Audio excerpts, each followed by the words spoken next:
Dudes. And we are live, ladies and gentlemen. What's going on? Me and Melissa are here with the Monster Squad. How's it going, everybody?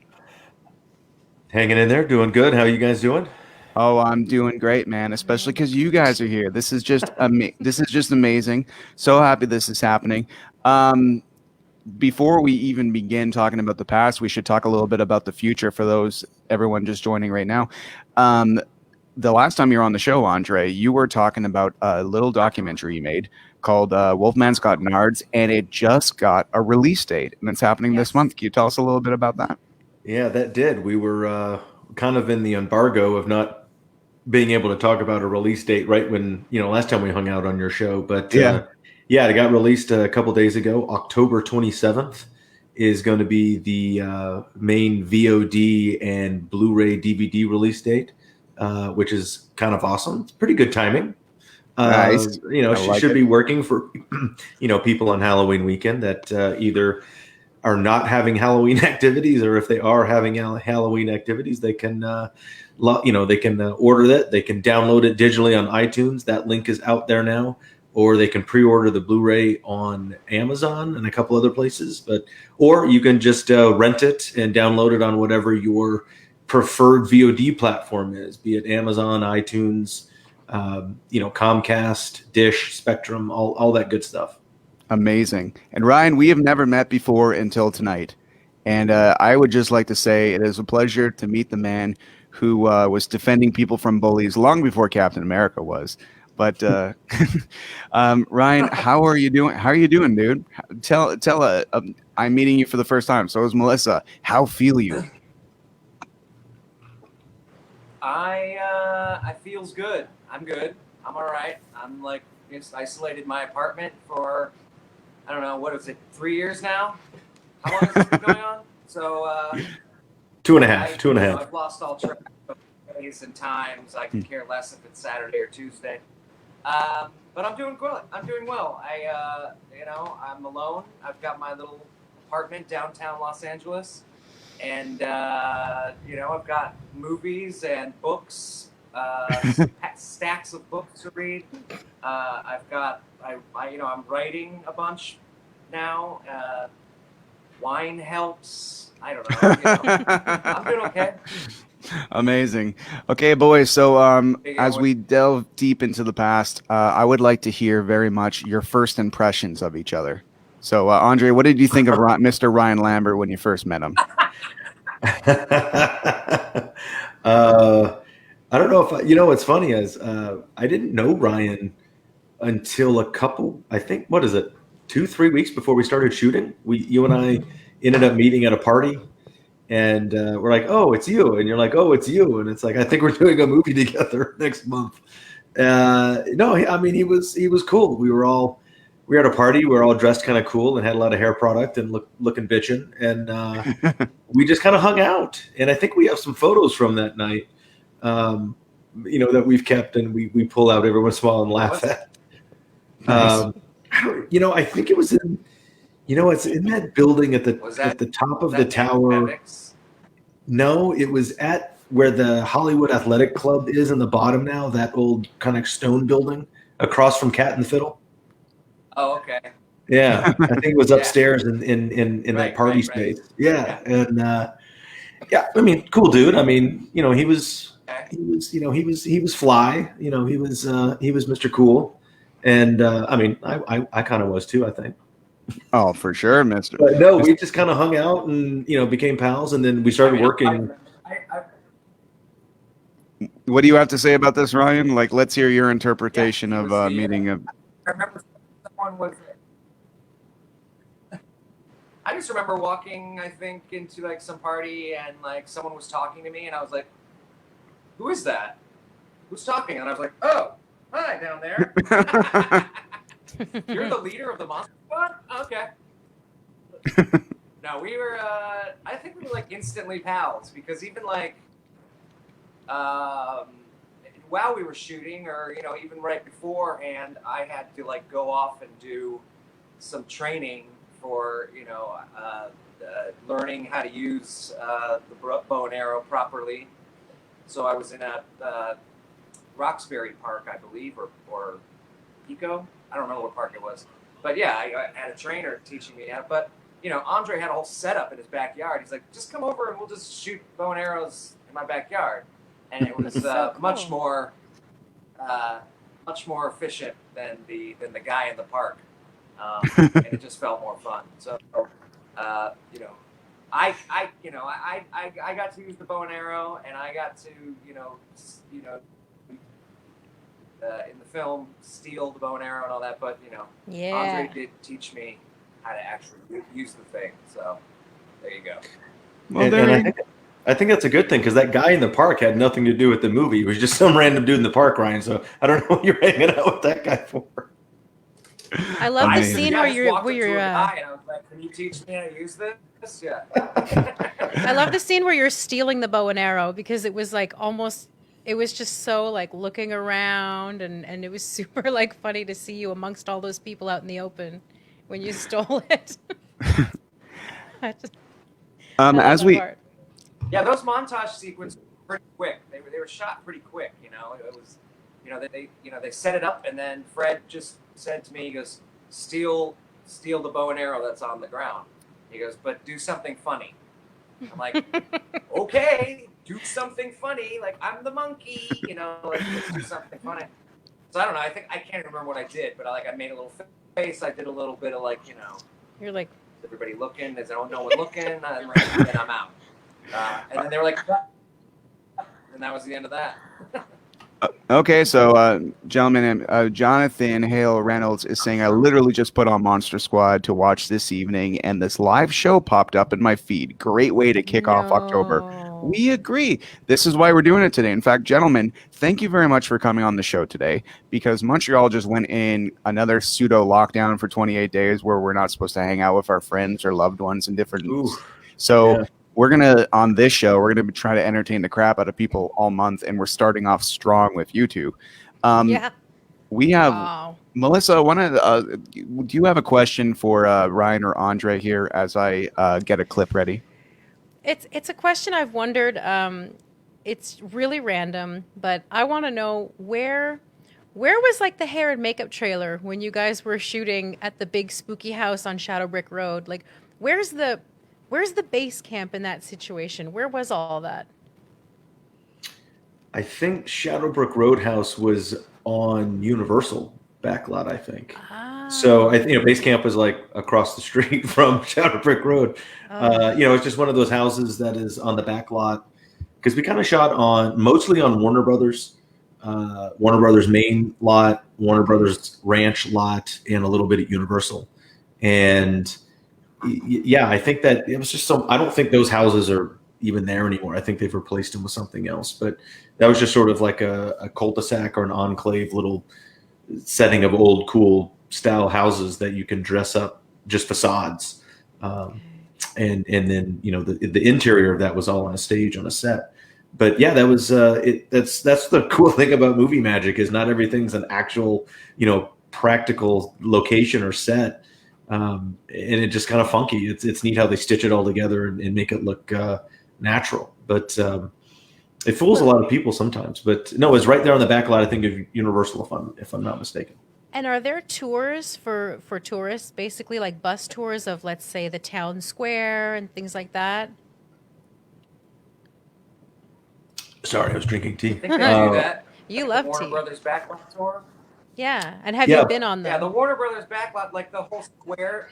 Yeah, the square that we're in, where the whole final battle sequence happens, that's been used for everything. That was Rebel Without a Cause. That was Gilmore Girls. That was, I see Elvira. it all the time.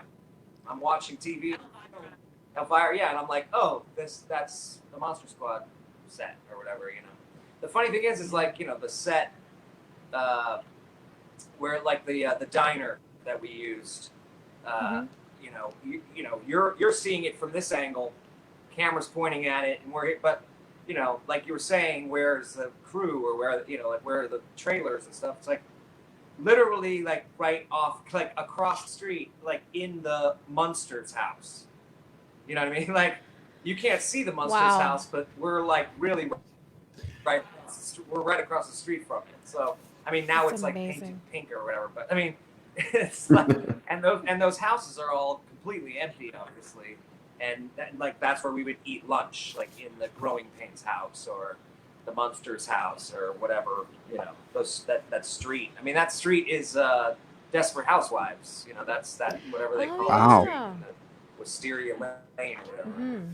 That's like where That's we great. shot a lot of stuff. So Yeah, That's that town square in Warner Brothers has Fun been in. facts. They've got a plaque, you know, that's got, you know, Warner Brothers is probably one of the cooler lots to be on or to take the tour. Universal does their kind of tram tour, but Warner Brothers does a cool thing that Ryan and I actually know some of the tour guides in that whole crew because they're all kind of cool people, and they go around in like 12-person golf carts and give you kind of like a little intimate guided tour of the history of Warner Brothers, and that's a really good tour if you're, you know, when the world starts turning and you can go do shit like that again.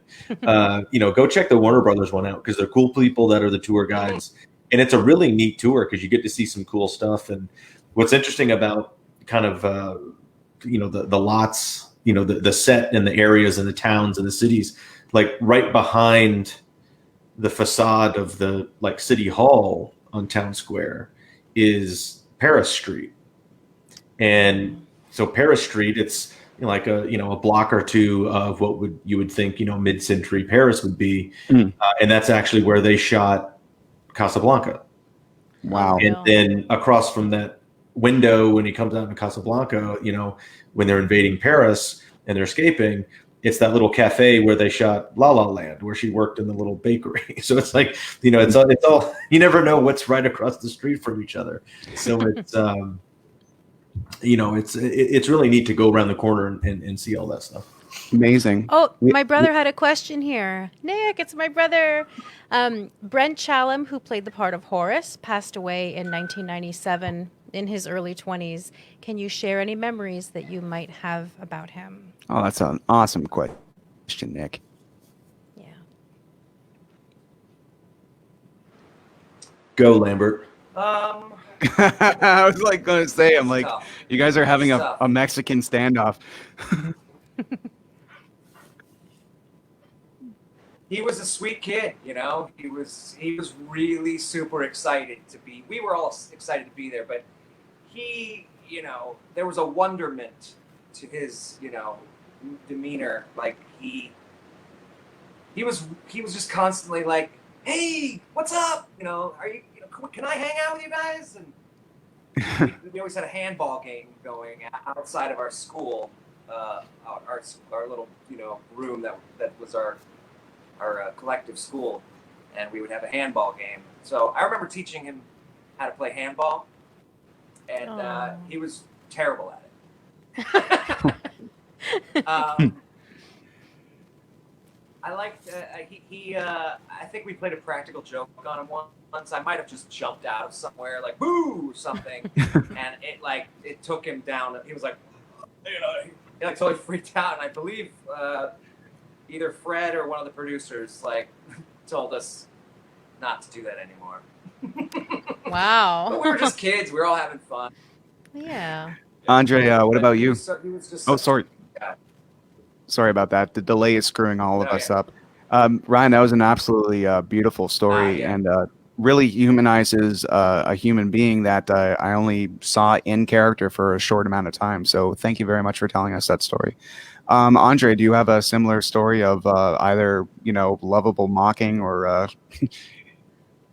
Yeah, you know, he was a year or two younger than I was, and Ryan was a year or so older than I was. So he was fairly young and had worked a little bit, but was, you know, still pretty new and green. And, you know, Ryan and I had worked a little bit more, you know, in our veteran early teens. And, you know, we'd been in business for a long time. And just, you know, Ryan sums it up, you know, well. He was a sweet, innocent kid. His kind of, the wonderment is kind of a perfect, you know, adjective for that.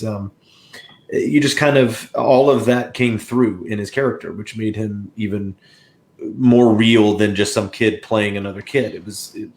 Brent was Horace.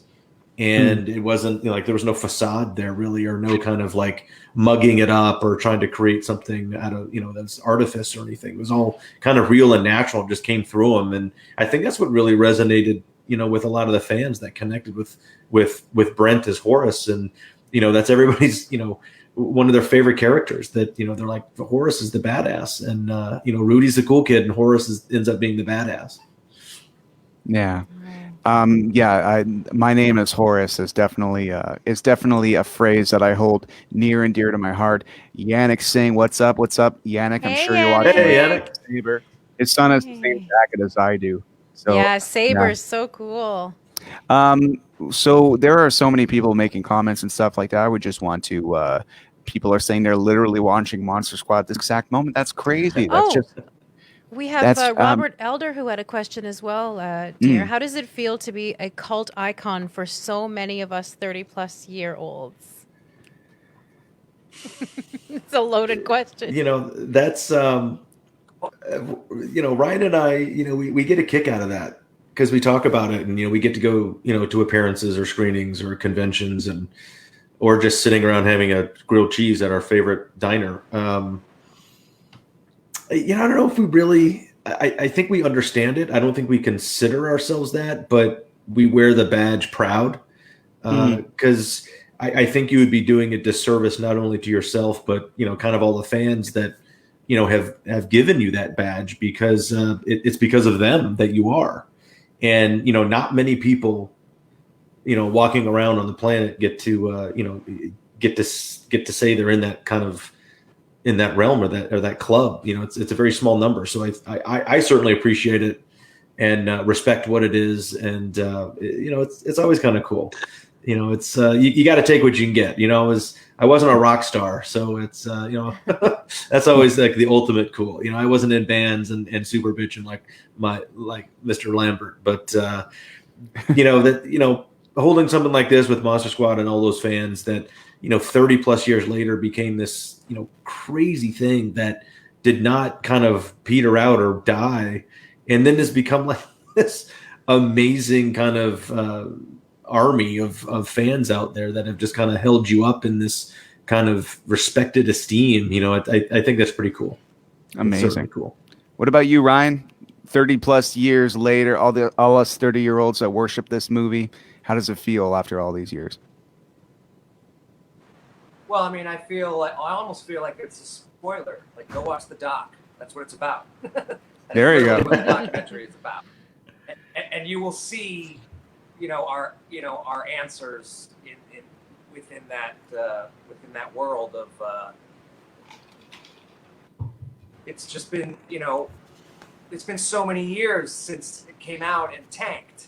So for us, we're like, I didn't have the VHS for years watching it. I never even thought about it. I'm like, I'm going to go off and play music, and I'm going to be in bands and stuff. And then eventually someone, it was Eric Vespi from, Ain't It Cool News and Alamo Draft House in Austin, Texas said, we're going to do a screening. And I was like, who's this? What? For what?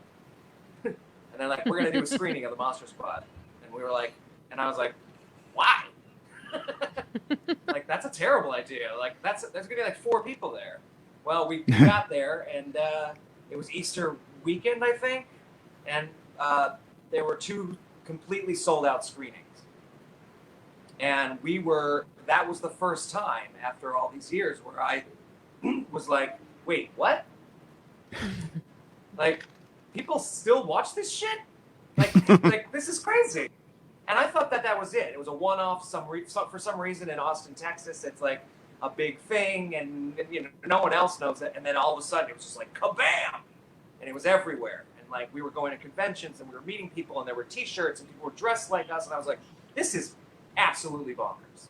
So while you guys were all like growing up and watching it, and having the Laserdisc and the VHS, and wearing it out and stealing it from the video store, I literally had no idea any of that was happening. So.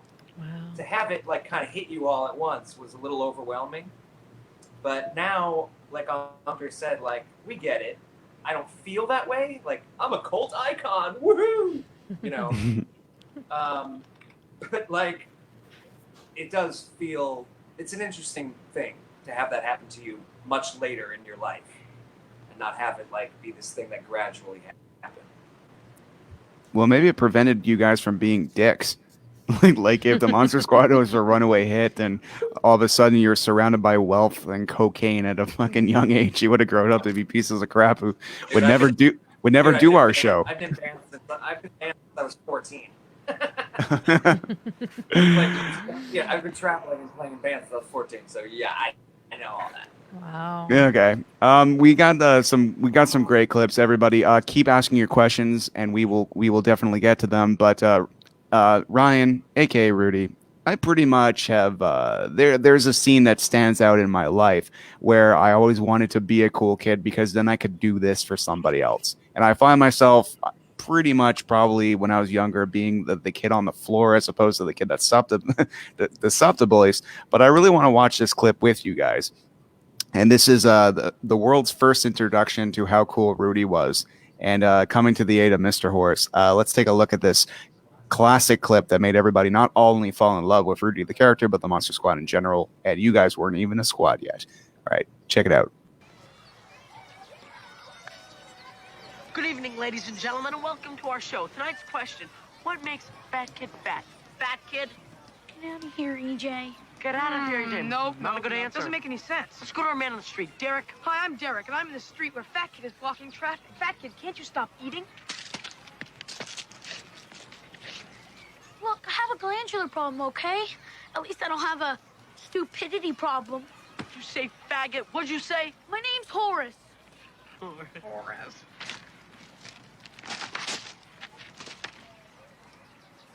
Oops. That's all right. I guess I must have a stupidity problem. What'd you say, faggot? What'd you say? Shit, you're an asshole.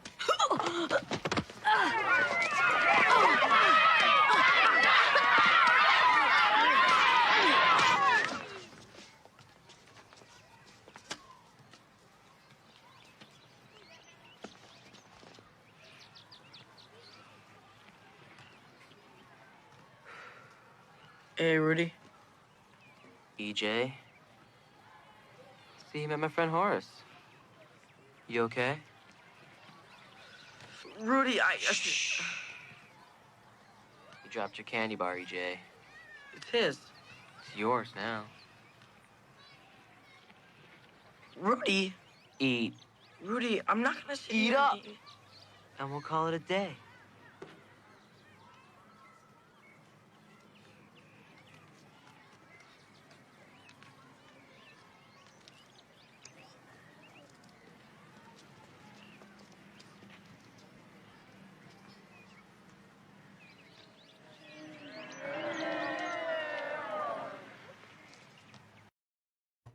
Love that satisfied look he has on his face. And it's Yeah. funny, in a post-pandemic world, that eating that candy bar off the ground is 4,000 times more disgusting than it ever was in the 80s. Nick asks, what was Jason Hervey like on the set, and is he still attached to the Monster Squad at all? Well, I had known Jason for years, and then we all grew up kind of in the industry together, and even after Monster Squad, Ryanlambert and Jason got super tight and hung out a ton, and we were all just pals because you're kind of around each other all the time. He's a great face on camera. He's a great presence in a scene, and he always plays great roles. And he's been off developing shows and producing stuff for the last 10 or 20 years. And I've seen him recently, once or twice, but I haven't seen him a ton. So he's just off, he's off, making shows and doing cool stuff. But cool kid. I grew up. When we were younger, I hung out with him a ton, and we would spend the weekend at each other's houses. And he lived on the west side, and I lived down in the valley. And then Ryan and Hervey, were pals for many years, and would drive around and hang out. So I'm sure you guys have some crazy stories. Ryan, so when you were filming that scene, Andre here has told me. What's the matter? You okay? Yes. Yes. What happened? What did I do? I teed it up. Gotcha. I teed it up for you, and you just went. Okay. I'm sorry for. I'm sorry, Rudy. I love it. Oh, Oh, I actually didn't miss that reference. The last time we interviewed Andre, he said Steve does count because my other brother Steve, Yeah. this Steve does count, and I was like, oh, thank you. And my brother was like, you're not allowed to be in this family anymore for missing that reference. It's like, right. The reason why I'm bringing all this up is that Andre has told us that you have a backstory for Rudy that you don't really see on screen, but you as an actor had a complete backstory of his methods and why he does what he does, why he stood up to Horace. For Horace, I would love to hear your interpretation of that scene. Yeah.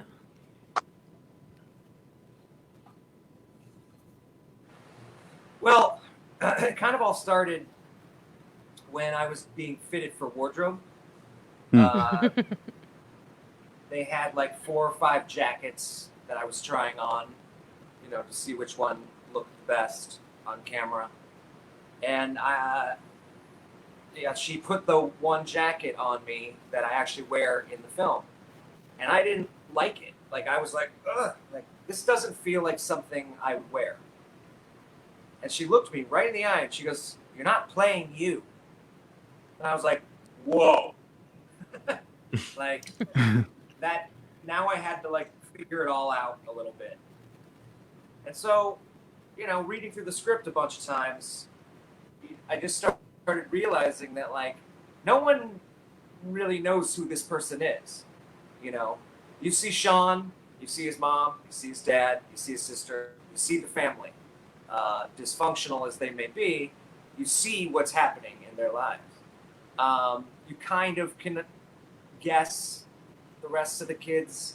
You get to see Eugene's father, but it's just there's so much. There was so many rumors within the script, in the dialogue. I heard he killed his dad. He's like, what?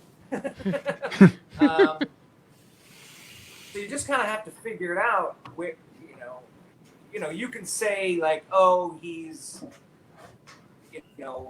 maybe he's like Bender from the Breakfast Club, like his dad. So smoke him up, But I always thought like, well, let's not worry about that part about it necessarily. But like, take the jacket off, take the the smoke out of his mouth,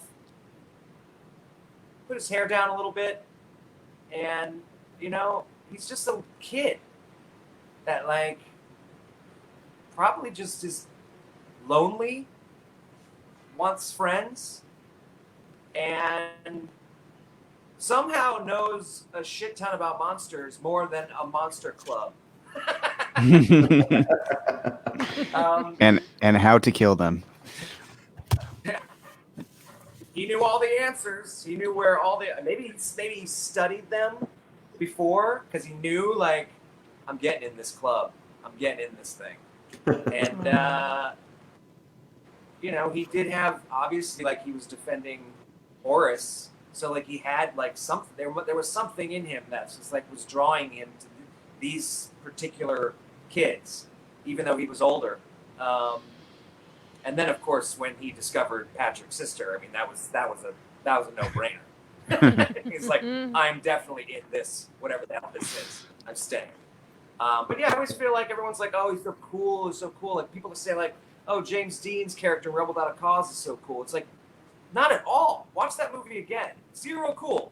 Like he's a loner and a crazy person. He's not like this like super cool badass dude. Kind of becomes one a little bit, but it's sort of out of circumstance. He has to like put on a persona. So like to me, like Rudy was wearing a, not just me wearing a wardrobe, but like Rudy as a person was wearing a costume. I totally get that. He's badass. Don't get me wrong. Yeah. You got to be kind of badass There's got to be more to it. There's got to be more to it than like, oh, he's cool. Yeah. It's boring. He has good aim. That's kind of boring. He's just cool. He was not one-dimensional. Yeah. No, For a guy that's no. never shot a bow and arrow, he nailed it right on tape. Oh my God, yeah. Andre, I want to say a little something about your character. As I watched the movie Tell you again what's in so prep. good about that film in general. Sorry. Most.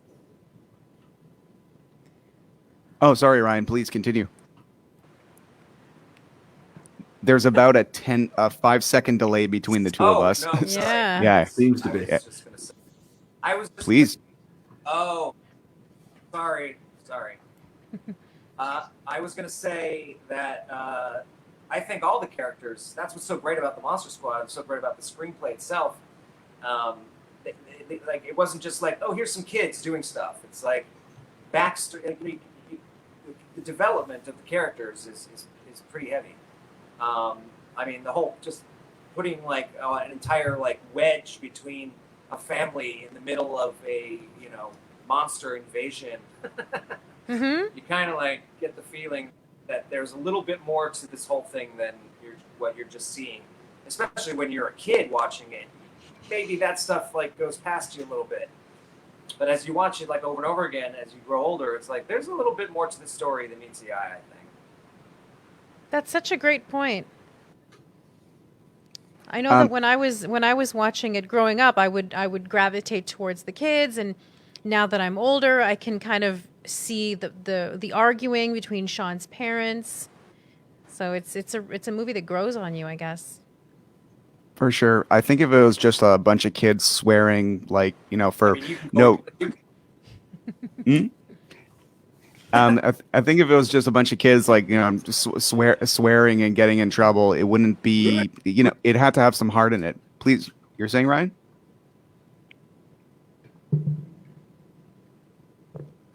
Rudy, if you notice, Rudy never, ever calls him fat kid.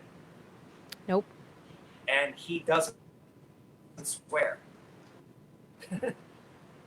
Oh yeah. I think he We says say he's a goddamn dork. club.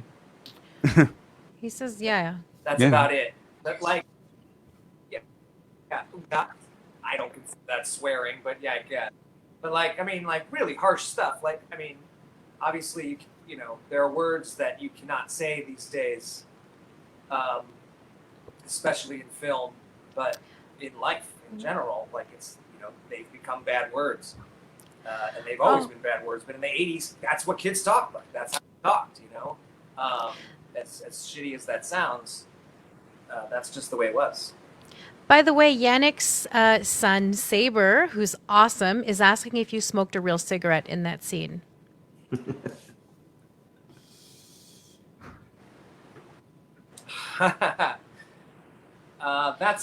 Well, it was a cigarette. Yeah, it wasn't a fake cigarette. It was actually lit and smoking. Yeah. There's a little bit of a secret in there, but I'm going to probably keep that to myself. Because the prop guy was an old man, and I'm sure, God bless him, he's probably not of this world anymore, but I don't want to like get him in trouble still. That's all I'll say. Okay. Hey, Andre, when I was rewatching this movie, I kind of realized that, nobody wants to be the leader, but somebody has to. And it seems that you've taken a lot of the traits that Sean did in real life, where you're like, well, I'm going to direct a film. and you got to kind of be the leader that no one wants to be, because you have to wrangle everybody together. But what I want to do right now is watch this scene with you guys when you guys decide to become not a monster club, but a squad, and how the world needs you to get your shit together and to fight these monsters. And I realize, I'm like, this is my favorite scene of Sean in the entire movie for sure, because it takes somebody has to light the match, and you definitely did it. So everybody on the internet right now, let's check out this classic scene where a club becomes a squad. Okay, we're all here. What's the deal? Yeah, what the hell's Monster Squad? It's us. We're the Monster Squad. Since when? Since now. What's a squad? It's like Miami Vice, I think. Look, I think there's monsters, like real ones. I heard my dad talking on the telephone to a guy down at the police station. There was a guy screaming he was a werewolf, and they shot him. Then the body disappeared from the coroner van. The coroner guy was dead. So what? He got shot and a werewolf took his body? No, you peenhead, he was a werewolf. Maybe. But if they shot him... It must have been regular bullets, not silver ones. Look, I know this will sound pretty stupid, but a mummy disappeared from the museum tonight. Mummy came in my house. And you guys, Dracula might be here too. Oh man, fat kid farted. Can't you hold it? God damn it, would you shut up? Did you hear a word I said? The guys are dead. Get a clue? Something's out there and it's killing people. And if it's monsters, nobody's gonna do a thing about it but us. So what do we do? I think this book might be important. Look, it's Van Helsing's diary. My mom said they found it in an old house on Shadowbrook Road. But I can't read it. It's all in German. My sister takes German in high school. Sister doesn't speak German. All she does is hang around and let guys touch her tits. Sister wouldn't happen to live next door, would she? Yeah, so what? That girl's your sister? So what do you say? Are we Monster Squad? Or what?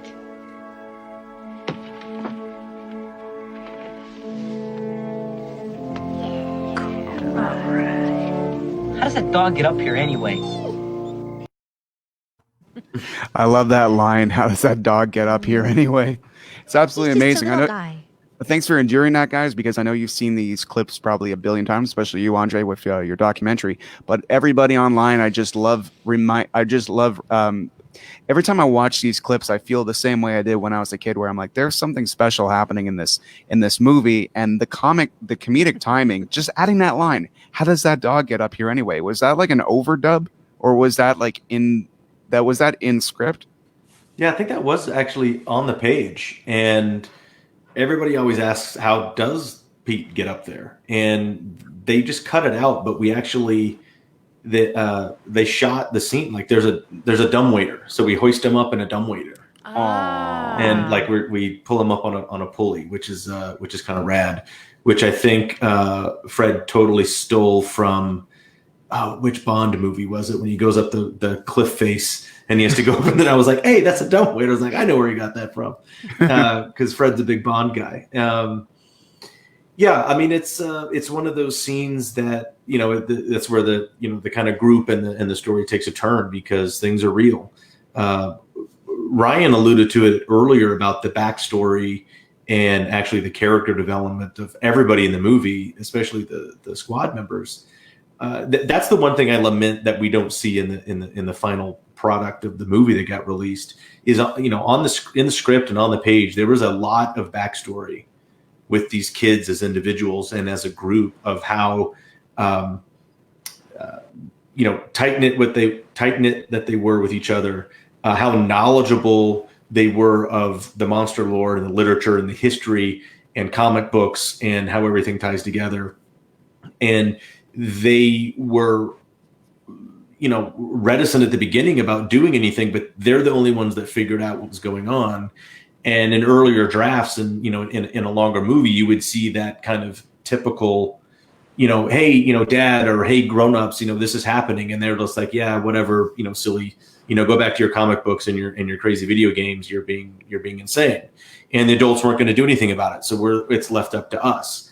And we've got to, you know, figure it out and save the day. We don't get a lot of that, but it's kind of implied, and it's in between the lines now with everything there. But I wish we had seen a little bit more of the development between the kids, of really what they knew and how much they, you know, really gave a crap about the things they cared about, which made them dorky and misfits, and, you know, be able to gravitate towards each other because they weren't cool enough to hang out with the cool kids. And but they're the ones that end up saving the day. Amazing, dude. We have so many questions, and I want to ask you both about this. My buddy Mark Fabrizi, coolest dude in the world, looks like a young Luke Perry. He says, if a sequel were to have ever happened, what do you think could have been the storyline? Bride of Frankenstein appearance, maybe? Bride's a great character. That'd be hot. It's like it's just like a bunch of Bride of Frankenstein's invasion, but I don't think we'd win that one. So I don't know if that's a good idea. That might be too formidable. Look, I mean, everybody's talked about, reboots, remakes, and actually, the core fans, that are in the Monster Squad fan base, they'd like a sequel. And what would that be? I love everybody's takes on it. Everybody's like, well, I think you need to fight Jason and Freddy, or, we always toy, we like, we should grow up and fly jet aircraft and fight Godzilla. But I think I always wanted to actually be friends with Godzilla, because Godzilla's not a bad guy. Yeah, he destroys towns, but like all those other kaiju would destroy Japan if Godzilla didn't come and take care of business. So Godzilla would be kind of like our Frankenstein in a sequel. He'd be on our side. Look, there's a neat way to do it. I think there's a cool story out there if it was done right. I'm winking, nodding to Lambert, but we've talked about it over the time, and there's some cool stuff out there. I think if anybody ever did make a sequel to it, it's important that you actually, it's opposite of studio think, but you have to make it for the original fans, and don't worry about a wider audience, because you're going to do a disservice to that original core. And I think you need to give it to them first, and then let them bring in other people, or other people find it. And I think there's some great stuff. Like I said, there's a lot of stuff missing, in the first movie, or the first movie in the Monster Squad, that you can fill in some holes. We got a lot of payoffs that we didn't know were payoffs because we never got the setup, and vice versa. Some big, giant stuff that Shane and Fred wanted to do on the page. I think you could do that, in a new context. Yeah. And I think there's a great way to, bring the story back around. And I think the most important thing of it is that it's a passing of the torch type thing. Amazing. Hey, Ryan, we got to get some more words from you and perspectives. I would love to hear your opinion on this. Someone said Ryan says we need Monster Squad action figures. I'd buy them up. I would buy them up too. I want a Rudy action figure. Did fans ever make you a Rudy action figure? Yeah, I've seen a few. Some are just like, they look like a refitted Star Wars action figure from the 70s. So it's just like a stick, they just painted like on it. And then like full blown, like in the package, like all buff with like, all the accessories, and off to the side, like there was a beer and a cigarette and a bow and arrow and a steak or whatever. And literally looks nothing like me, of course. But I think the coolest one was one time we were at a convention and someone brought up a 2-pack of Sean and Rudy Funko Pop. And I was like, whoa! I mean, literally, like they had it custom made. Funko Pop didn't do, run off Monster Squad Funkos, but like it literally looked no different than a regular Funko Pop. It was like the real deal. It was like, wow. And that was wow. I think you can see Funko Pop is online if you want to look at it. There's some pictures on my Instagram that I took, so you can go on. Funko Pop should do it. I don't know why there's not a full really line. cool. It's Spirit Halloween. Really cool. Amazing. So Nick Alianos, Melissa's brother, he was saying, are we ever closer? Yes, this is the answer to the last one and to Nick's question. Yeah, exactly. Yeah. So are there any closer to, has anyone ever brought up like a toy line or anything like that officially? Or is that all hush hush? I think there's two reasons no, it's not hush hush. I don't think there's not. Okay. I think there's kind of two kind of parallel answers here. One is no one makes action figures to movies that aren't successes. Okay. No one made, the Ishtar double action figure, yeah. So, Ishtar. I mean, they just didn't. And I wish. Although that'd be kind of cool to have. I'd buy that in a second. I know you would. Right. But, and the other thing is, I think some people would have jumped in on, like a little niche thing or, a short run, especially in the last 10 or 12 years with this kind of resurgence. I think it's a rights issue. There's always been a rights question and a rights issue surrounding Monster Squad, including production and naming and title rights and merchandise rights. It's just no one really knows where that lies. Yeah. And there's even, sort of even to this day right now, with the current studio that says we own the rights to the Monster Squad, it's kind of a weird thing when other people say, okay, prove it. And so it's it's one of those weird things. But hopefully in the next year or two, there could be some movement on something with rights and clearances and things like that. I just think the people have been, shied away or kind of, distanced from that mostly because of a rights thing. And then, like Lambert said, mainly because, you don't make action figures on a movie that didn't do well. I guess so, but sometimes they will make Funko Pops of cult classics and stuff. I mean, like I'm surprised actual Funko Pop, the company, has not reached out and done this, because there's definitely an audience for it, and that's where I think the rights thing comes in. Okay. It's hard to Apparently, track that there's a pro wrestler who's a Monster Squad fanatic, Matt Cardona. down. And he's a huge fan, and he knows a gentleman that makes custom figures from the movie. That is not surprising. I'm pals with Matt, who everybody knew on as Zack Ryder on WWE. Now he's with the other system and doing awesome. But Matt's awesome, and he's actually in the documentary. Amazing! Yeah, you'll be so happy. He was actually, the timing worked out because Ryan and I were in Orlando for a big convention, Spooky Empire, and Matt Cardona actually lives in Orlando, and we had connected via social media, and I said, well, come and hang out at the convention and hang out, and we'll meet and shoot the fish for a little bit and go to lunch. And he was just like a big kid. Like he was excited to be hanging out with Ryan and I, and we're like hanging out. We're like, dude, you're like a huge wrestler, literally and figuratively, because he's like a huge dude.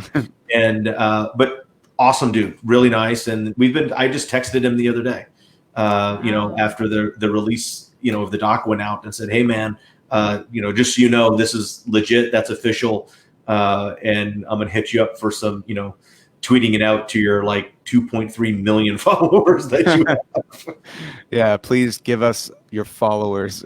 Maybe a toy line will happen if. Yeah, but he's a big collector. Like he's a big movie buff, and especially 80s stuff and collectibles. And he has like an unboxing show. Like he's insane. He's like he's always on the move, like doing stuff and collecting things, and it's pretty awesome. He's a really cool dude. Though. I'm glad he's a pal. All right. I want to bring this up and take a little shit, but the monster. Terror says the Monster Squad and the Goonies have many similarities. I've noticed both of them have the same mother. Is that just a coincidence? Is this a Martha thing? I'll let Ryanlambert go into the similarities or differences, but I will address the mother thing. Yeah, Mary Ellen Trainor was the mom to both Mikey and to Sean. Wow. Because that's Mary Ellen Trainor, and she was perfect for both those roles. Someone on Twitter just the other day, a day or two ago, was thinking that the Goonies and the Monster Squad are actually in the same universe now, and it's because of the mom. And so like there's actually like a connection and a mashup, through this type of thing. I'm like, oh my gosh, we're now mashing up Goonies and Monster Squad instead of everybody trying to keep them separate. But yeah, that's neat that, everybody's actors. Like you just read for roles and you get them. And, she ended up being, she's always the newscaster or the mom or the psychiatrist, or, she always plays these great roles. And, she looks great on camera and she nails it every time. So Ryan, what do you think about the similarities that people seem to see in the Monster Squad and the Goonies, and now Stranger Things, which I think they borrow a little bit of that kind of stuff too? A bunch of swearing kids versus some monsters.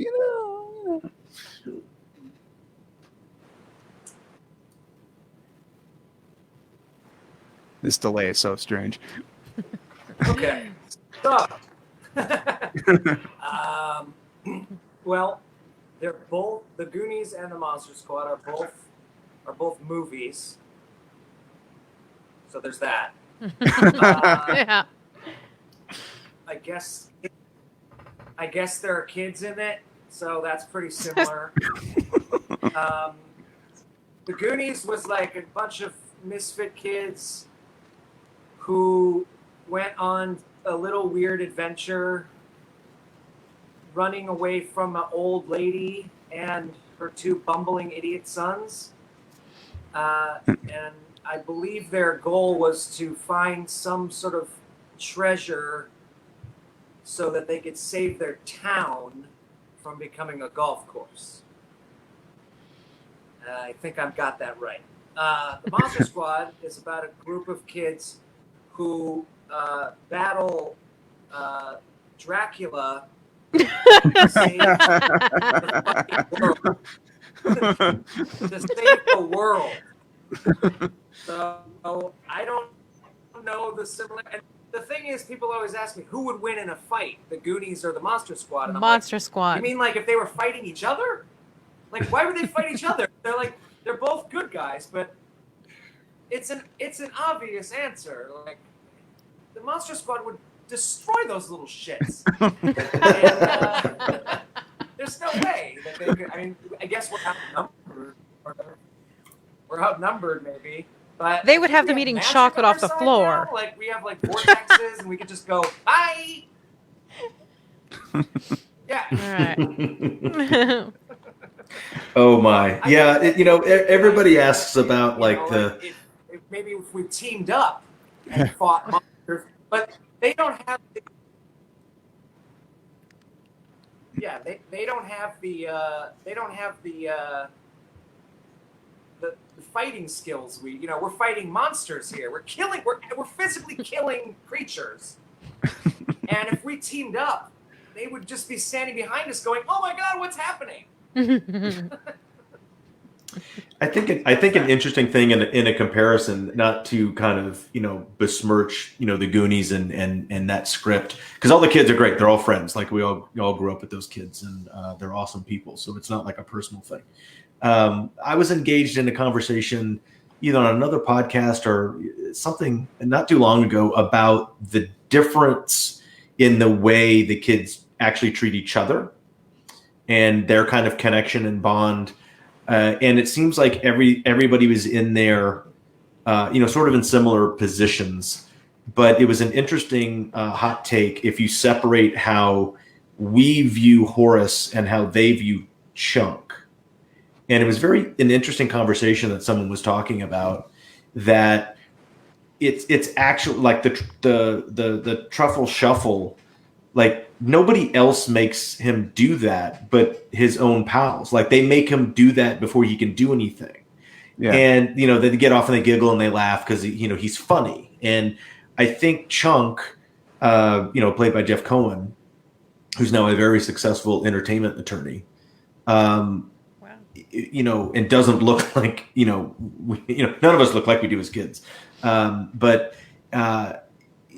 It was kind of interesting. This person was kind of drilling down into the fact that they didn't really treat Chunk well. Okay. Like they didn't have his back. Like there was like, you can't do that until we make fun of you and then you can come inside or something. I was like, that's not really kind of like, yeah, we call Horace fat kid, but we're the only ones that can do that and get away with it. Because he's in our group and in our squad, that becomes a squad. And I thought it was an interesting take. So I'll leave it up to fans and listeners and followers to run with that. Not that we're trying to compare and contrast or make us better than the other thing, but I think it was a little more authentic from the kids' point of view and the group dynamic that we had, perhaps than they maybe came across in their script. Me and my best friend Jason, who is my Patrick to myself, Sean. Definitely, we were the two, and then my buddy Marco is definitely the Rudy of that group. Jason just had a kid this year, just a few months ago, and his name's Grayson, and Melissa and I are his godkids and stuff like that. So years from now, godparents. So years from now, he can watch this broadcast and he can be like, "Hey, my godparents are kind of cool." Yeah, because they talk to cool people. So I don't want to keep you guys all night because Andre, I know you have something else after this. I'm good for a while. Let's keep having fun for a little bit. Excellent. All right. So here's a good question. Tammy Coleman saying, in the church part where Ryan bumps into Andre, did he really hurt him?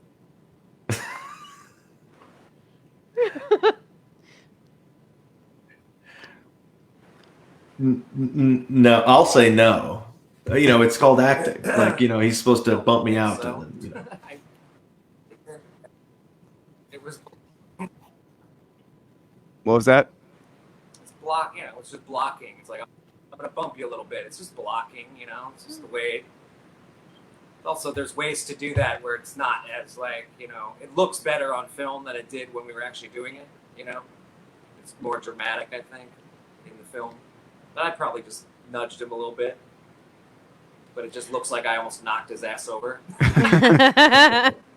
I still can't believe that, Andre, you auditioned for Rudy, the role of Rudy. Yeah. Ryan, did you audition for any other roles besides Rudy? No. No. The backstory to that little fun tidbit is, initially coming out of kind of the agent and casting director submissions that was, if you had looked at sort of my body of work leading right up to Monster Squad, that was obviously the role that I would read for in this ensemble movie, because I had been the cool kid in the other groups and, the leather jacket and the good hair. And I screen tested for Rudy, and I remember it vividly. And, they called, a couple weeks after all the screen tests and final auditions and said, "Hey, you got that movie you read for." And I was like, "Great. Which one?" Because, when you're us back in that day, you're reading for 1 or 2 or 4 a day. And they're like, "No, the Monster Squad, that monster movie." I was like, "Awesome." And they're like, "Yeah, but you didn't get the role that you auditioned for." And that's usually a terrible thing to hear, because it usually means a shittier role, right? Yeah. It usually means something small. You're and Horace. I was like, "Oh, I got cast as Derek or something," and which would have been fine. But they said, "No, you got the lead." I was like, "No, I wanted to be Rudy." But look, you got this great role named EJ. That's great right. role. You come in, make a presence. You get to eat a lot. That's right. You eat a lot of Snickers. I always put it this way. I think everybody ended up exactly where they should have been, and I know exactly why I did not get cast as Rudy. Could I have played Rudy? Sure. Would I have been okay at it? Yeah, I would have been okay. It would have been fun, and I probably been a little more, campy, with that. I know exactly why I did not get cast as Rudy. It's because Ryanlambert went in to that screen test and absolutely nailed it, that gave the whole room no other choice. Like, he is Rudy. And I we've talked about it for years, and I know the story behind it, but that's exactly why he's Rudy, because he walked in there and absolutely hammered it and gave them no other choice, for Rudy. Just like Duncan Regehr did for the role of Dracula. There was other huge actors and unknown actors that are now huge that read for Dracula, and Duncan Regehr, it's about being in the room and bringing it home and nailing it. And that's what Ryan did when he read for Rudy. And, I was fortunate enough that they apparently liked something and said, "Well, I'll tell you what, let's take the jacket off him. Let's, cut his hair, make him as dorky as possible, and he can be the leader." So I was like, that I think it worked out just fine. I still can't believe who was up for the role of Dracula. You told us last time. You have to, I still find it hard to believe. At the time in '86 was a relatively unknown Irish actor named Liam Neeson. Oh my God. Oh my God. That just blows my mind. Who I dig, because the year or two before, he was in Krull, which is, I love Krull. I haven't seen Krull yet. I really want to. I love 80s action adventures that involve swords and dragons and crap, and especially ones that no one watched, like Willow. That's right. I have an affinity for movies that no one likes. So just to, was a Monster Squad sequel ever written maybe once the film received cult status?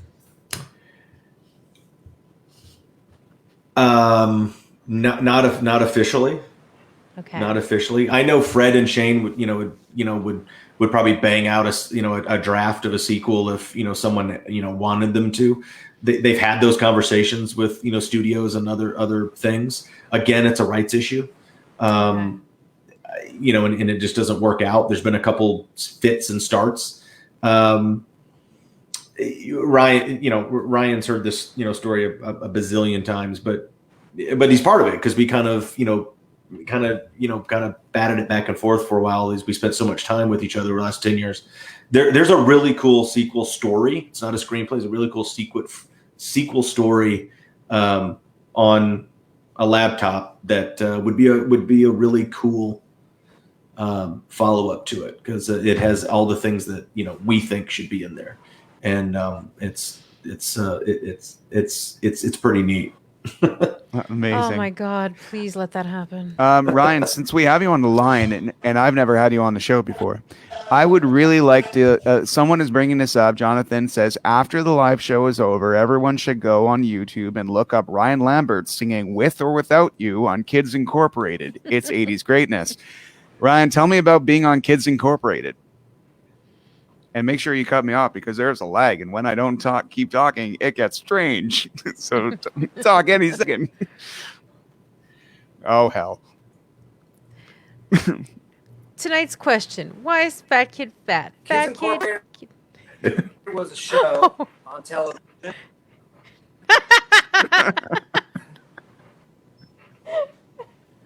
Sorry. I'm sorry. Kids Incorporated. It's a thing. Kids Incorporated was a show. I was on it. Sure, go on YouTube and check it out. Good stuff. Okay. All you want. I don't care. I don't think it's making fun. I'll show you some videos of me singing yesterday. I'm pretty sure they're hilarious. It's something we have to bring up, and it's a little bit of an animosity between the two of you, agreeing about the factual statement of how many monsters Rudy in fact killed in this movie. Now, Yes. yeah, let us talk about the confirmed kills, Ryan and Andre. So Ryan, you say 5, and Andre, you are shaking your head in dismay. Like you are the 4. You said confirmed. Okay, confirmed kills. Let us view said kills in this clip, and we and the audience will decide tonight once and for all how many monsters got popped by Rudy that night. Here we go.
Goddamn club, aren't I?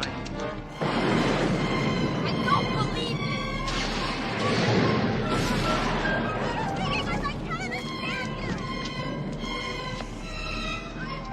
Come on, Birkin, punch him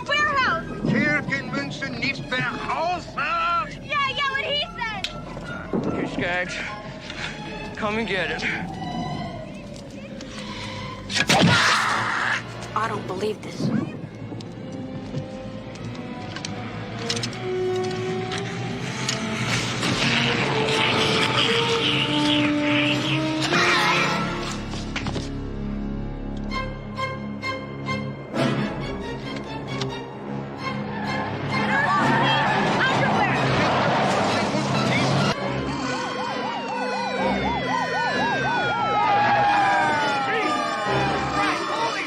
Watch it!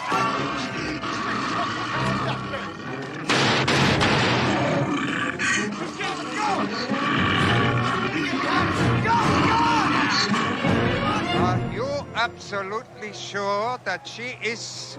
You're not a virgin, are you? No? No, what do you mean, no? Well, Steve, but he doesn't count! Doesn't count!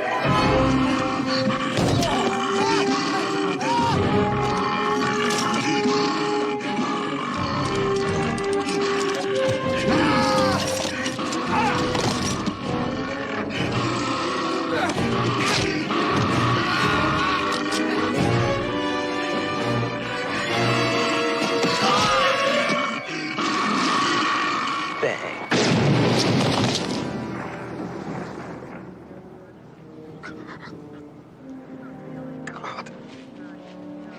Thank you. Told you. Only one way to kill a werewolf. He killed Uncle Rico. Okay, gentlemen, so let's do the tally and let's get the reasoning. Andre, why do you think there is only 4 monsters dead, considering there were 3 brides? Let's hear your opinion first. It's all semantics, and we'll go with the journalistic credo. You said confirmed. If it's confirmed, it's 4. There's a 5th implied kill, but it's implied. It's we don't see it. It could have, something else could have happened. Look, I mean, 4 is not enough. Come on, Rudy. Ryan, your retaliation.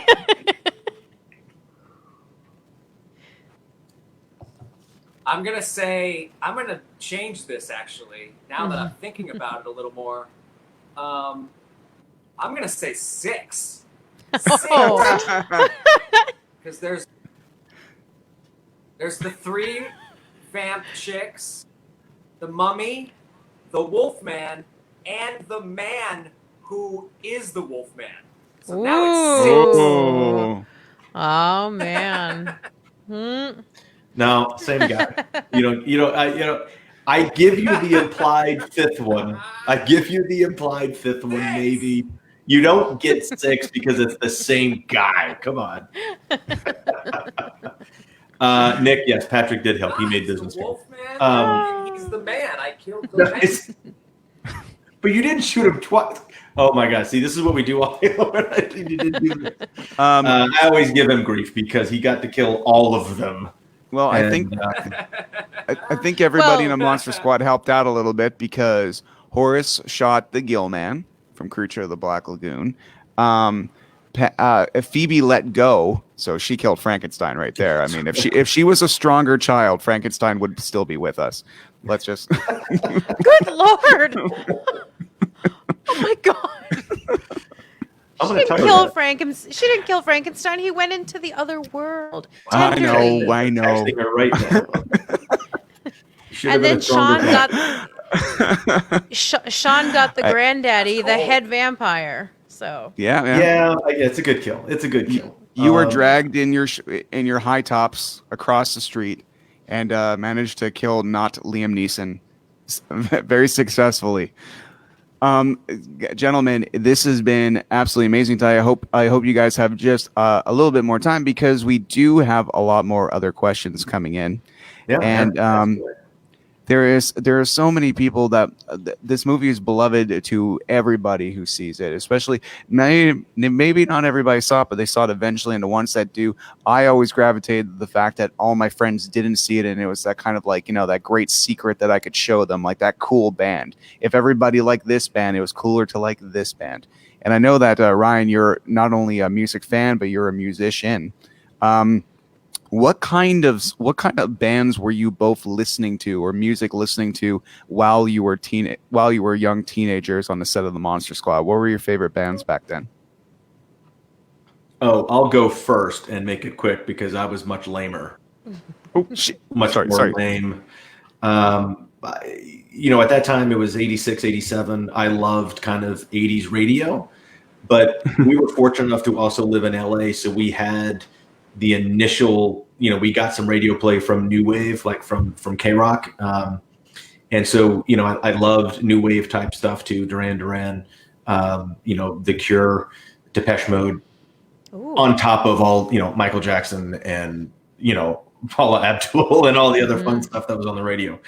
So we got exposed to, to a lot of it. Ryanlambert is much cooler because his music knowledge is vast and much more cool. And, he was listening to cooler music at that time. So I'll let him take it from there.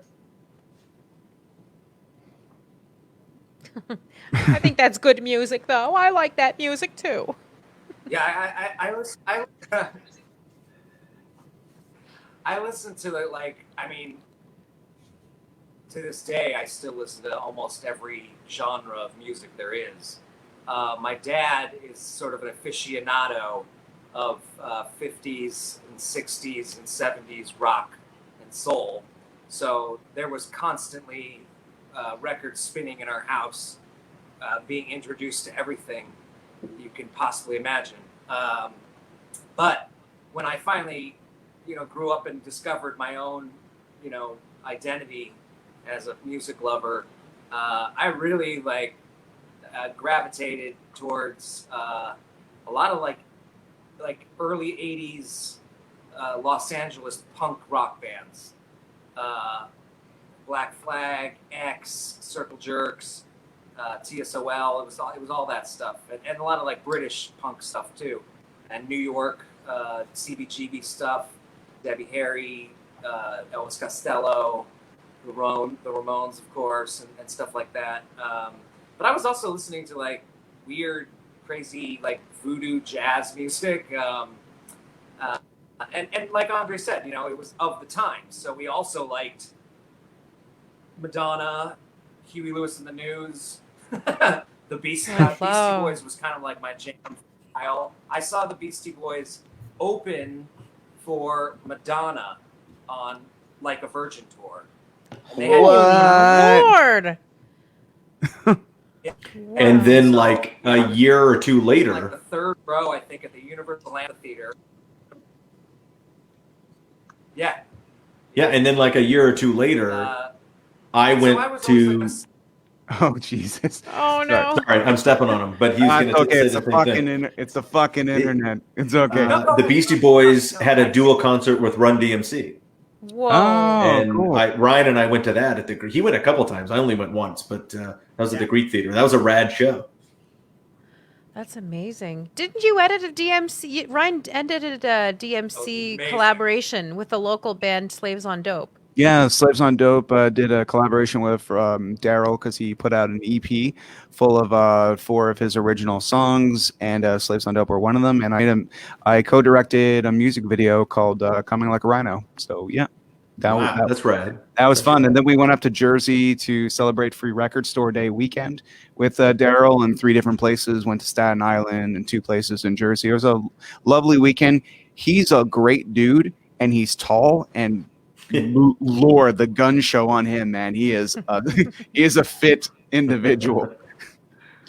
He is the king of rock and lifting. I don't know. I'm not good with puns.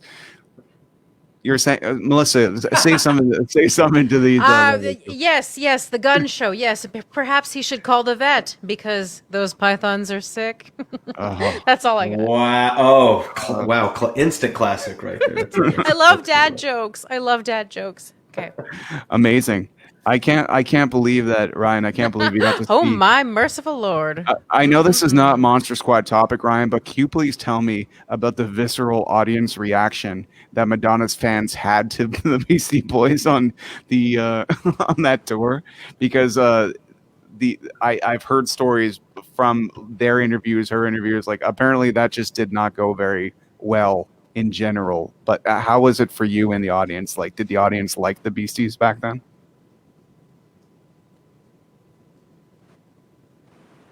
They, no one even knew what was about to happen.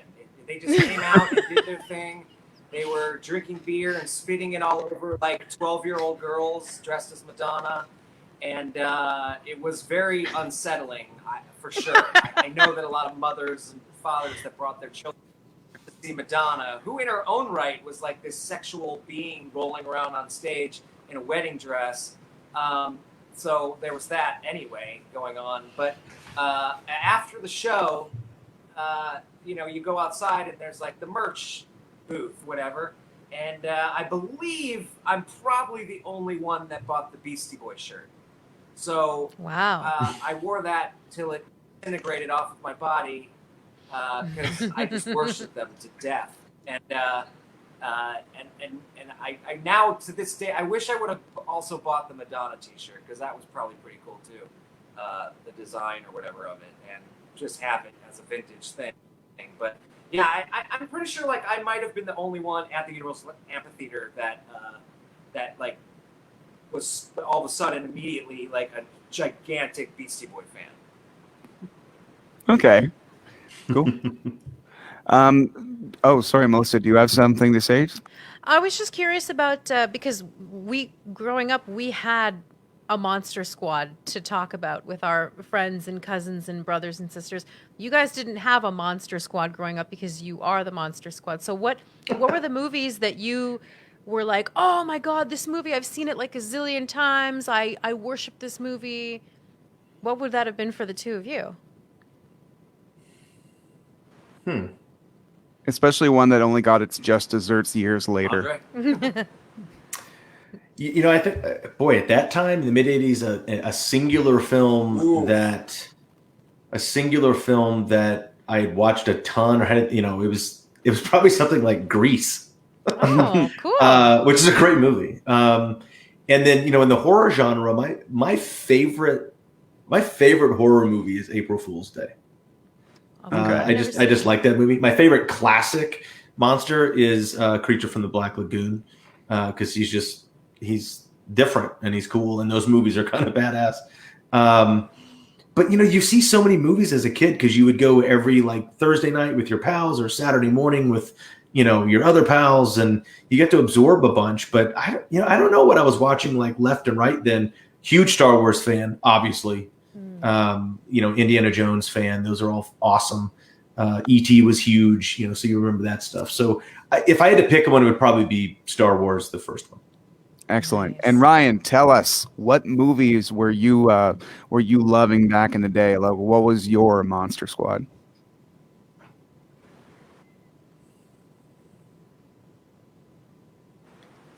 I like devoured everything I possibly could. I was a big TV head as well. So, and I was like one of those kids that sat there and watched PBS, and I worshipped Doctor Who when I was a kid. Oh. Scooby Doo was amazing. All those like Hanna-Barbera stuff. Obviously Star Wars. Star Wars came out when I was 6. They made that movie for me. I had all the action figures and all that stuff. A little bit later, obviously, all the Spielberg stuff. Indiana Jones, obviously, was huge. I mean, people like, these things became like these iconic things, and Indiana Jones, Star Wars, E.T. But like when we were kids and they were making them and we would go see them, it wasn't like how it is today, where it's like we had never seen anything like this before. Like nothing had ever looked like that on screen. So we couldn't believe what we were seeing. It was amazing. Now kids are like, I'm going to go see the Avengers, and yay, that was good, I guess. We were like, what the fuck is this? This is insanity. And Star Wars was like, even my dad, who took me, was like, oh my God, what are we watching? This is crazy. So it was a little more like magical and a wondrous thing when we were kids. So It's those so things really true. stick with you. Yeah. Yeah. That's a good point. Nick's bringing up something very cool. Both Melissa and Nick had a cop father when they were young. Yeah. John is still with us, of course, but he was a police detective back in the day. So Stephen Mocht was great in the movie. He played both a very believable detective as well as a very believable father. Any thoughts about him? I always thought he was just such a very deep and kind of heavy skilled actor, because he is. And I never met him before. I'd never seen anything he'd been in, leading up to actually playing his son in a movie and him playing my father. But he was really just, a tough, good actor and deep, if that's, that's probably the only thing I can describe, because he's good. He's good at what he does. He knows what he's doing. And he was a veteran. He'd worked a ton. Just because I didn't see what he did didn't mean he wasn't doing good stuff. And but he was also a father at the time. So, he knew how to treat kids and be that father figure, but also, be a professional around. And then he and I kind of just clicked, I think, because I really like the couple scenes that we have together. Oh, yeah. I think the father-son stuff is interesting. But yeah, he really plays that. And again, this is something that we don't quite get enough of in the movie, that how worn out this relationship is and how stressed out these parents are, in dealing with these kids. And, they have this fight, but we only see like 20 seconds of the fight. Like they shot like a 10-minute fight scene, and it was supposed to be featured more, but we only see it, through my perspective. But a lot of people don't catch, later on in the movie after, they fought and he has to leave and he's not holding up his end of the agreement, because some weird shit's happening in the town, and he's burnt out, and he's scruffy, and he's like, I can't, this is the last thing I need right now is, a werewolf, or a mummy disappearing. And, he's not believing any of it. And like, no one does. And he's like, what the hell? But a lot of people don't catch that fight wasn't their first fight. That fight was actually supposed to be their last fight. Oh. Because as you come down later, when all the shit's going down, there's luggage at the door and she's leaving. Yes. Yeah. She's going through the closet and everything. She's going through the closet, she's packing, and there's luggage at the door when he runs in to find out where we are and talk to me on the walkie-talkie. Like, she's leaving. And then, of course, like a guy getting blown up in her driveway and like a bat turning in front, I guess changes her mind for a second. Mm-hmm. But yeah, I mean, that's a whole other movie. I want to see all of that cut footage of the Dell and Emily stuff where they're just knockout dragging, killing it. It's crazy. Me too. And Tim Ryan is saying the running time for the Monster Squad was really short, was much cut out of the story that you remember. Well, we just talked about the relationship between the mom and the dad, but I also remember you mentioning the last time we were on the show about the attack on Dracula's castle originally was much bigger, much longer. There was much detail to it. Was there any other scenes that you remember filming being very fond of that didn't that hit the cutting room floor, unfortunately? Yeah, kind of one main one, which is unfortunate, and it will tie into something Melissa will like. It's at Shadow Brick Road house. Yes. And that scene was supposed to be much more complex and different and multi-leveled, like literally multi-leveled, almost like a video game. And when we go to each level, we run into a different, creature or monster. And it was originally supposed to come in, and we see this guy there, and we don't know who he is. And he's like, "Oh, well, maybe you can help me. I think it was saying he was Van Helsing's grandson or something." And he's like, "But can you come in the house and like help? I'm looking for something here." And he leads us down into like this catacombs and of this place. But on our way, we walk past this mirror, and my character actually looks in the mirror and sees everybody there except for him. Oh, wow. And if you remember, that would have been a payoff, because we got the setup with Scary German Guy, says, if I was a vampire, I wouldn't have a reflection. It's a very basic setup that we see, and then we start running in this crazy house that has underground kind of catacombs, and that reminds me of an episode of Scooby-Doo. Like we're just running all over the place trying to escape, and we can't get out. And that actor apparently was on set to play that role, and it was time and budget or whatever. Right? They just kind of rewrote it and mashed it all together, and he never got on camera as that guy, and that was Liam Neeson also. What the heck? So we almost had a Liam Neeson in a cut. That's kind of funny. That reminds me of Trauma Studios, Trauma Entertainment. We're going to make a movie called The First Turn On, and some young pop star, some young singer showed up to play the role, and the other guy who was making the movie said, she doesn't really fit the bill for her grandfather, but she's like, guys, I'm going to be a really big deal, and she a grandmother. And they're like, nah, but she's not right for the role. And that turned out to be Madonna. So Trauma Entertainment would have had like a DVD that could have said starring Madonna, but no. But no. Ryan, do you have a deleted scene that you shot that got cut and you were kind of sad about it? Maybe the death of a third bride,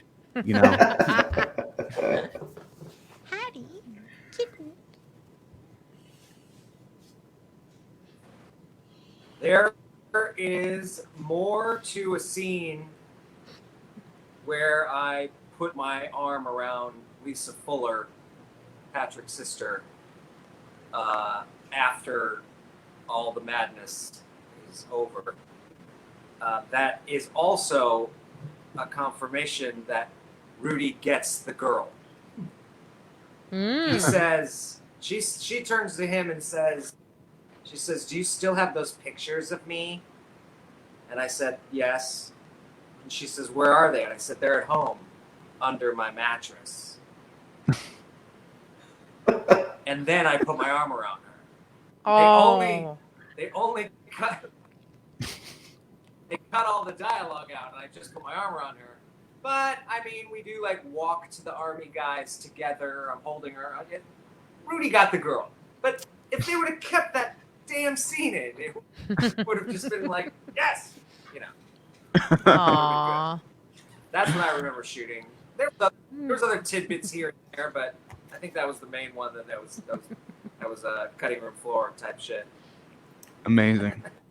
Yeah. I'm aware, like Nick says, there's an extended cut exist? Well, maybe in our dreams somewhere, but I would love to even see like maybe a novelization of the original Monster Squad script or something like that, or a comic book, just something that kind of fills in all these story notes that you're talking about, because good God, I would pay good money for that. I barely buy anything anymore, but I would pay $100 for an extended cut of Monster Squad right now. I totally would.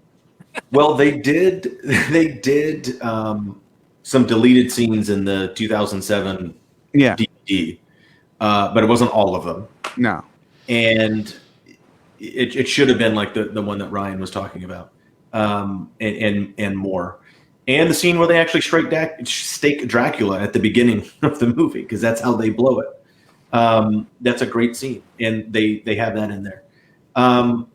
I think the novelization would be awesome. I think people would love to collect that. I think you're right. I think you've got something there. Again, I think that's it's a thing with rights and an issue, and who has publication rights for this title. And hopefully, I think this something maybe in the next year or two that may iron all that out, because it's a timeline thing, and maybe everybody will get some cool stuff like that. Hopefully. Awesome. Gentlemen, before we call it a night, I would really like to just show you a few things. The Monster Squad has some amazing international posters, and you brought this up last time, yes. Andre. I would just like to take a few, and I would like to hear your comments on them as the stars of the movie and you are being depicted in said posters. Of course, we have, no, I don't even have your real one. That's funny. I only have the weird ones. This one was interesting. Well, yeah, that's kind of the ultimate foreign one sheet. Yeah. because she has no clothes on, and she's a cartoon, and that doesn't get any more Italian. Yeah, I'm wondering if people can see that. Can you guys see the overlays? Because it popped up for a second, and then Yeah. Okay, there we go. Here we go. Ah, All right, sorry about that. There it is. So I've never seen that one. Yeah, this is a Monster Squad poster somewhere. This is absolutely nuts. I like this one a lot.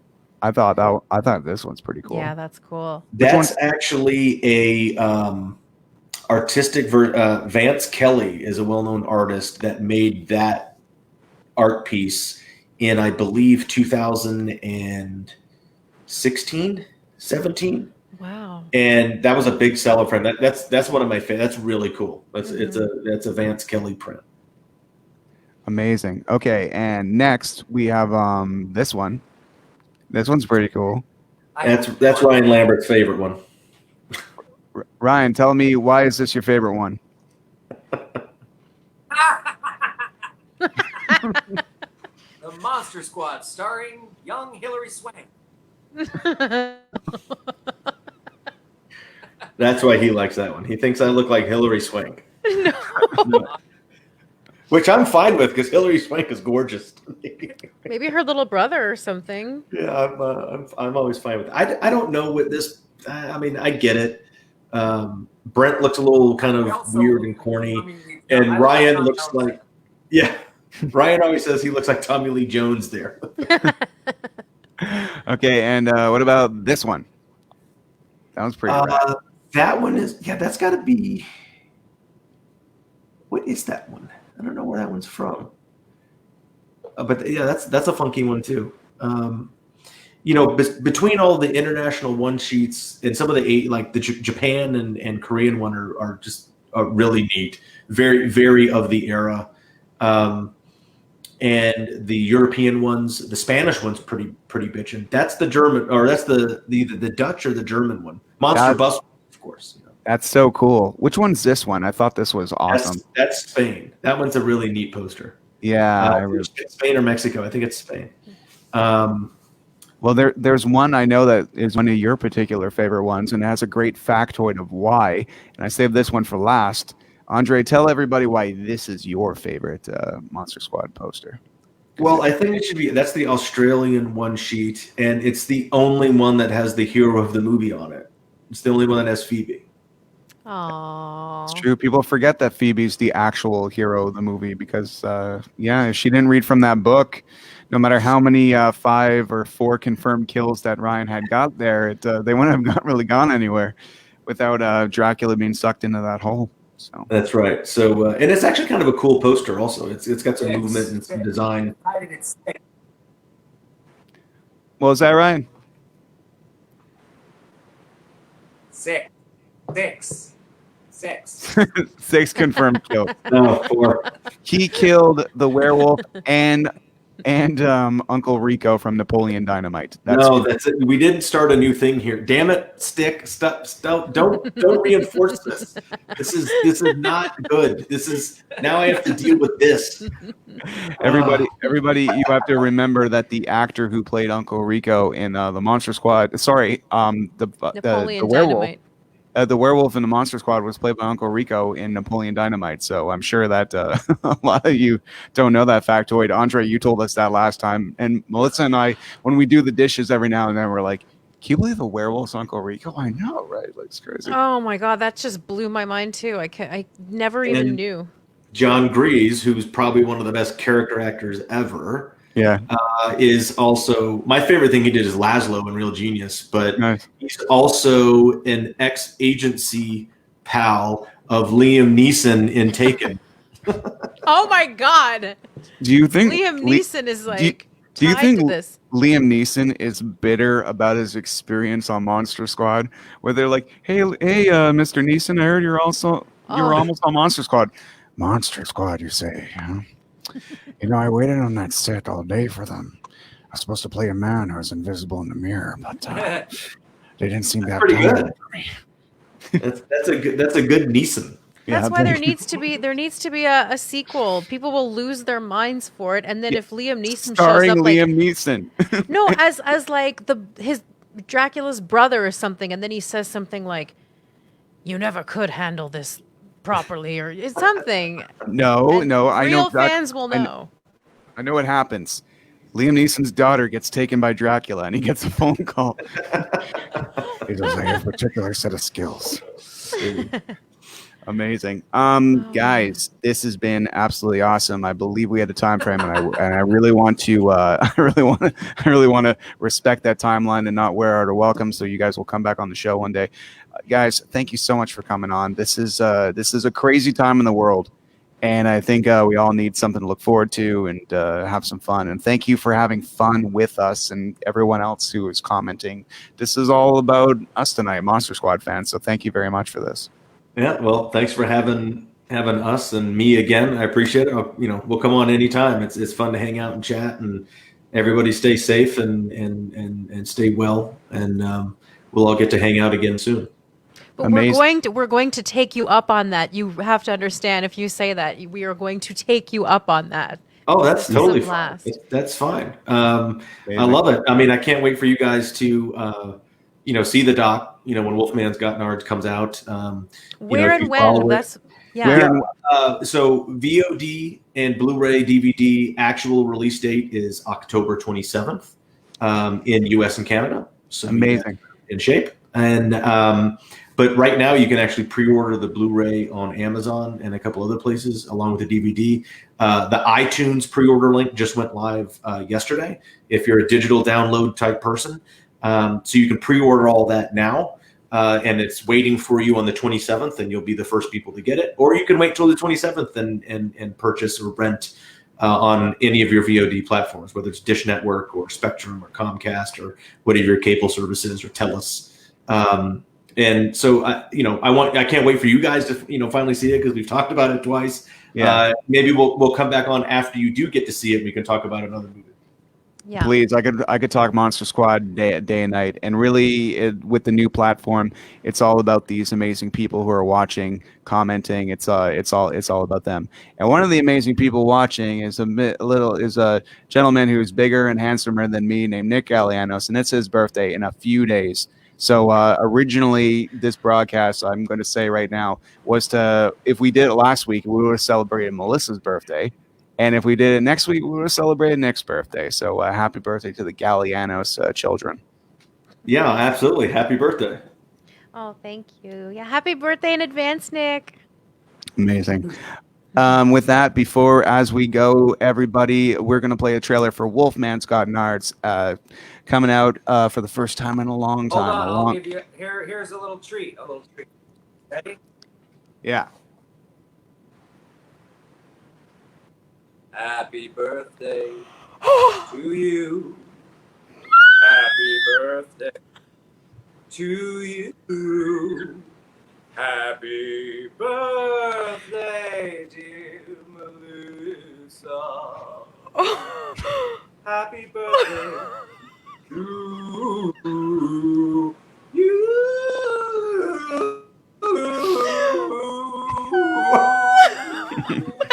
Happy birthday. Oh my God, what just happened? Thank you so much. Thank you so much. That's amazing. Oh my God, my ovaries are canceled.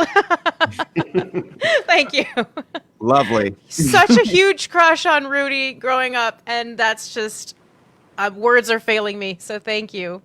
Thank you. Amazing. All right, everybody, check out this. We're going to be getting going, everybody, but check out this trailer for Wolfman's Got NARDS. The Monster Squad legacy lives on in the fans, and that's what this movie is about. So let's take a look at this trailer for Wolfman's Got NARDS. And if we don't see you after, we love you. Take it easy.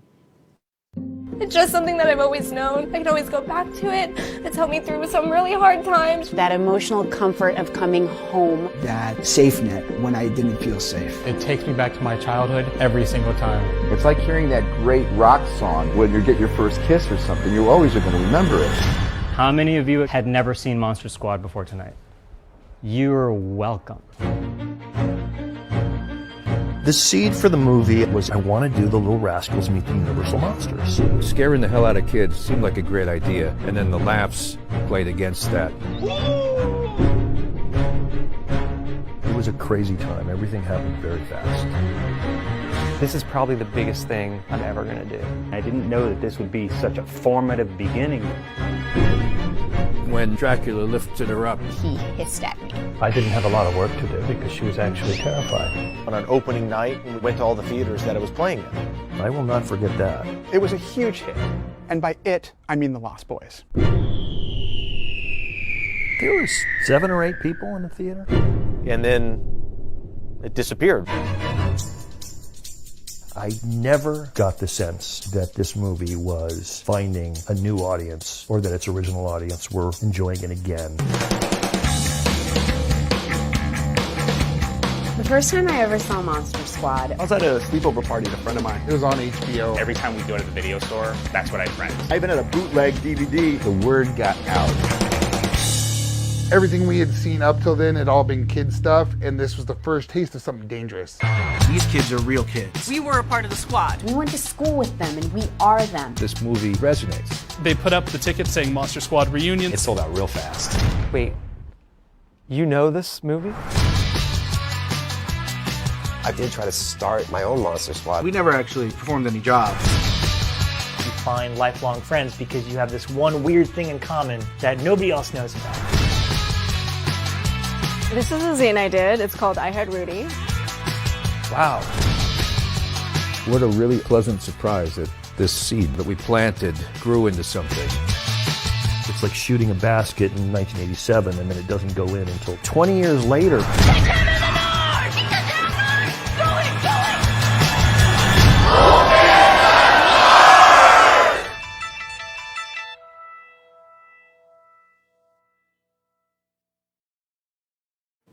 Amazing. Everybody check out that movie Yes. at the end of the month. Make Yes. sure. And hey, buying is voting, remember. So, you know, yeah, you can maybe, if you're crapped, you have your websites, but seriously, go to VOD and stuff like that, because people who worked hard on this movie for years and stuff like that, you know, your purchases matter. So support great art such as this, and I look forward to figuring out how VOD works, just so I can make sure that I give this movie its just desserts. Just right before we go, Ryan, do you have anything to say to your fans that you know, have followed you all these years and you know, dig your stuff?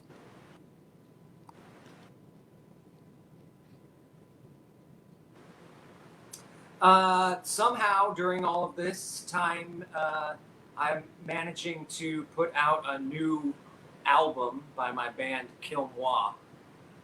So maybe November, probably the end of November, December, we'll see. But you know, if you follow me on Instagram or any of those things, Ryanlambert111 is my Instagram. So you can follow me and you'll definitely see when that album is actually being released. I'm pretty proud of it. Maybe the best thing I've ever done. It's very bizarre in the sense that it's not traditional rock. There's like a 4-piece horn section. It's kind of insane. Throwback to like Wings, maybe 70s, like big band stuff. But yeah, that's pretty much what I'm doing. I'm writing some stuff and otherwise, you know, like screenplay stuff. And then we got the doc. So our plates are full over here. Amazing. And Andre, something you want to say to the fans, or where people can check you out online and stuff like that, and make this oh, sweet. Nick pre-ordered on Amazon. Sweet. Thank you, Nick. That's awesome. Look, you know, I do want you guys to see the doc, and I do want to come back if you'll have me, and we'll talk about it specifically, because you know, to see what you guys think. All the things that you were talking about, what Monster Squad is and the fan base, that's what the doc's about. And Ryanlambert always likes to say, he's like, don't ask the question, just watch the doc. Like, that's what it is. That's exactly what it's about. It's about, you know, the reason these fans connected and kept this movie alive, and, you know, how it impacted them and changed them in some way, shape, or form. But what's cool about the doc, you know, please follow @the Squad Doc. Go to the website, watch the trailer again, share all the media that's getting it. Please retweet, because it's not easy to get a movie out. We have a great distribution partner with Gravitas Ventures, and my studio partner, Pilgrim Media Group, and my company Fitter Piper, which made the doc. It's hard to get it out there, and it's going to be another Monster Squad type of story. It's about the fans, but the fans are going to be the ones that make this documentary a success as much as it can be. And it's about them and for them and by them and because of them. And that's what's rad about it. So please follow that and, tell a friend, retweet, post, whatever you can to get the exposure out. That's the shameless ask and the shameless plug, because a handful of people put a lot of work into this. And there was no way I could have done it myself, between people like Henry McComas and Wes Caldwell, and even people like Ashley Bank and Ryanlambert, who were troopers for 10 or 11 months dealing with another case of me being an insufferable know-it-all, bossing them around, telling them what to do for so long, and dragging them all over the country. And Ryan and I went to London, but it's really kind of some special stuff. And working on the doc kind of changed us as well. And so any of your support on the doc is actually support of those cool people. It's not just about me. It's not about us as the cast, but it's about cool people like Ryan. And what's great about the doc is nobody touched this movie or worked on it in any way, shape, or form that doesn't have a connection to the Monster Squad, which is very rare in movie making. Everybody's either a fan or they worked on it, had a thing. And Ryan mentioned, he's working on a new album with, one of his bands, Kill Moi, which is awesome, rad music. And what's neat about half of the soundtrack in Wolfman's Got Nards is from Ryanlambert's bands. Oh, no way. Cool. So you hear their stuff in the background there. He was very cool, and his bandmates were gracious enough to allow us to have the music in there. And that means even more, because it's all staying together. Everybody's still connected. It's amazing. Man. All right, everybody. Well, without further ado, we shall end the broadcast tonight. But the Monster Squad lives on in Wolfman's Got Nards. So take it easy, everybody. Thank you for watching the show. Share this around and show it to some Monster Squad fans. Check out Wolfman's Got Nards. I cannot wait to see it because I keep rewatching Monster Squad to just sometimes I'll see something else in a scene or something, and it's just more. Everyone wants more, so I'm really looking forward to it. All right. Thank you so much. Have a good night, everybody. See you next time. Thanks, Ryan. Thanks, Melissa.